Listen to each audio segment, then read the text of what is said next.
Si, comme vous le savez, la France est un partenaire historique du Sénégal dans son développement économique et je pense que, comme l'a annoncé votre sujet, la France reste quand même le premier partenaire en termes d'investissement au Sénégal et surtout une bonne présence des entreprises françaises.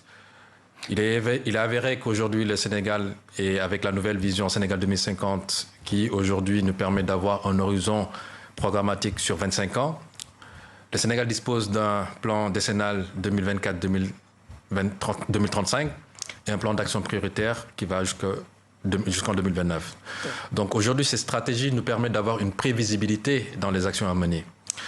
À cela s'ajoute aujourd'hui nos secteurs prioritaires qui ont été identifiés comme des secteurs aujourd'hui à fort potentiel, notamment l'énergie, les infrastructures, l'industrie, les nouvelles technologies et également l'agriculture et les secteurs aussi de la santé. Et ce sont ces secteurs que vous avez présentés aux investisseurs français aujourd'hui ? Exactement. L'occasion a été donnée parce que ça me permet de revenir sur le sujet. Le président est présent aujourd'hui en France sur invitation du MEDEF, qui lui a fait l'honneur de l'inviter en tant qu'invité d'honneur aujourd'hui de la rencontre des entrepreneurs de France.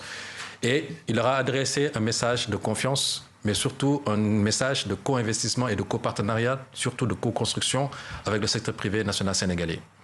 Aujourd'hui, le Sénégal est en train de redéfinir son modèle économique qui doit être davantage axé sur la transformation locale de ses ressources à travers un secteur privé sénégalais fort. À cela, nous invitons les entreprises françaises qui, aujourd'hui, pas dans une logique de délocalisation, mais surtout dans une logique d'extension de leur marché.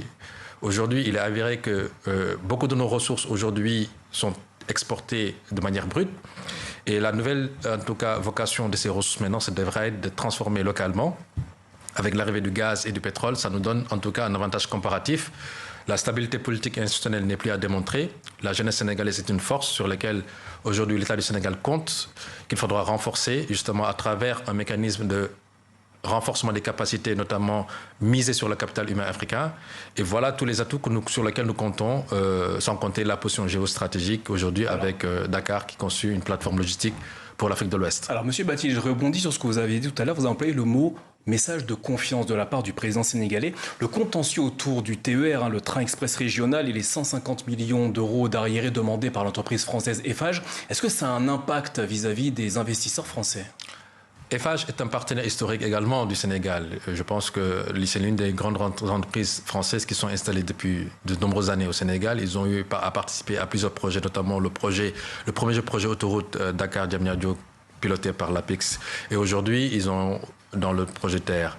Les 150 millions d'euros, les 150 millions d'arriérés, malheureusement, ça fait partie du passif que nous avons hérité de l'ancien régime, sur lequel nous sommes en train de travailler pour absorber, et ça fait partie des dettes, de la dette aujourd'hui qui a été engrangée pendant ces années-là pour pouvoir construire ce projet, qui à notre niveau est un projet quand même porteur. Ça nous permet d'avoir des infrastructures de dernière génération, mais qui a été, dans le montage, a posé beaucoup de problèmes et aujourd'hui, nous en subissons les effets négatifs. Par contre, l'engagement qui a été annoncé par le président de la République aux différents partenaires, c'est que l'État du Sénégal, en État responsable, va s'engager à respecter aujourd'hui tous les éléments qui seront présentés.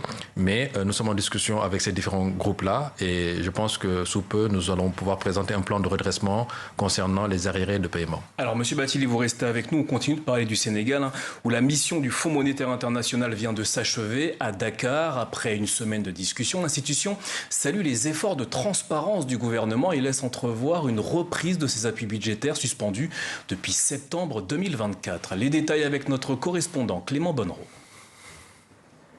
C'était une visite très attendue, la deuxième du FMI cette année, alors que persistent de fortes inquiétudes autour des finances publiques sénégalaises, après la découverte de chiffres largement sous-estimés sous la présidence de Macky Sall.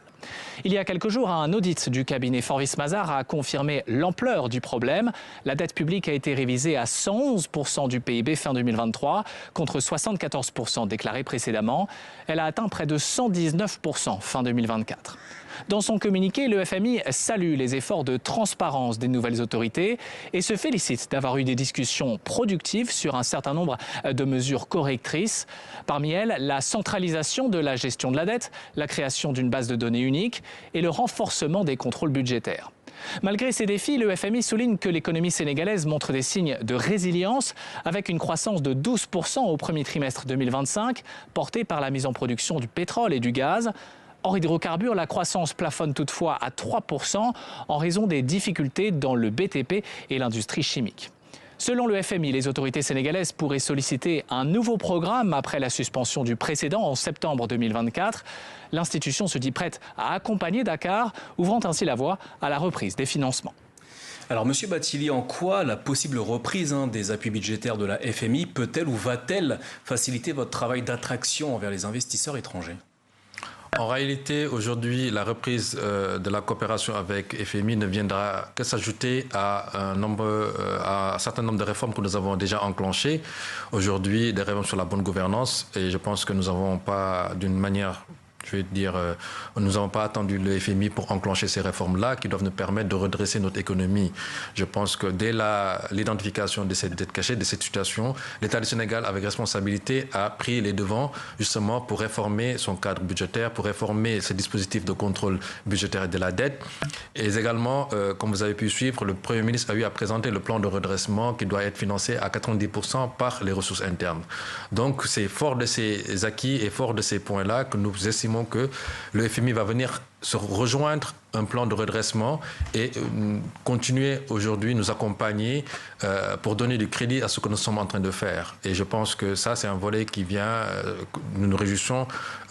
Ça a été annoncé depuis longtemps. On était vraiment sûr de notre situation, de notre capacité de résilience.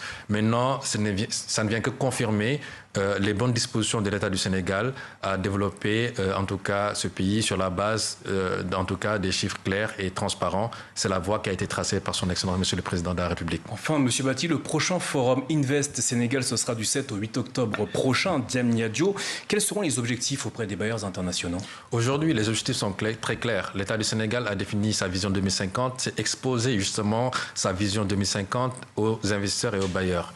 Et cette vision-là ne se limite pas seulement au Sénégal. Nous avons une vision panafricaine parce que nous avons eu à convier durant ce forum-là tous nos homologues de la sous-région et les présidents de la sous-région aussi, les décideurs politiques, des décideurs publics, des investisseurs africains aujourd'hui seront présents. Et l'Arabie Saoudite est invitée d'honneur et aujourd'hui, avec justement notre capacité à présenter des projets transformateurs de l'Afrique de manière générale, avec les corridors d'intégration sous-régionale que nous allons présenter, nous souhaitons faire du Sénégal un hub pour toute l'Afrique et c'est pour ça que nous invitons tous les entrepreneurs et tous les investisseurs à rejoindre cette plateforme importante majeure pour le continent africain à partir du Sénégal.